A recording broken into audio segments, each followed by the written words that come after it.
আসসালামু আলাইকুম রহমতুল্লাহি ওয়া বারাকাতুহু। আশা করছি সকলে ভালো আছেন।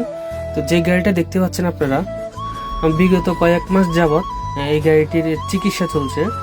গাড়িটির সমস্যা হচ্ছে চেনে সমস্যা, চেন কাটে না এবং গাড়ি দম নিত। কিন্তু একটি আশ্চর্যের বিষয় হচ্ছে অনেক মেকানিক এসেছে কিন্তু এই গাড়িটাকে কিছুই করতে পারলো না। তো অবশেষে আমাদের সাইদুল ভাই এসে গাড়ির সঠিক চিকিৎসা দিয়ে এই গাড়িটিকে কমপ্লিট করে ফেলছে।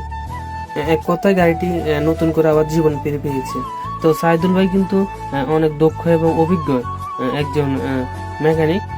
উনি ইঞ্জিন সাইড এবং হাইড্রোলিকের যত ধরনের সমস্যা আমরা অনেক সময় দেখি আমাদের অটো গাড়িতে হঠাৎ সুইং লক হয়ে যায় এবং ইলেকট্রিকের সমস্যার কারণে হয় আপে সমস্যা হয়, কোনো না কোনো ফাংশনের সমস্যা দেয়, বিশেষ করে অটো গাড়ির ক্ষেত্রে। তো এই ধরনের সমস্যা যারা ভুগছেন তারা সাইদুল ভাইয়ের সাথে যোগাযোগ করবেন। ইনশাল্লাহ আপনাদের গাড়ির যত যাবতীয় সমস্যা ইনশাল্লাহ সমাধান করে দিবেন। সাইদুল ভাই কিন্তু বাংলাদেশের 64 জেলাতে গিয়ে নিজ দায়িত্বে কাজ করে দিয়ে আসে। চাইলে আপনারাও যোগাযোগ করতে পারেন।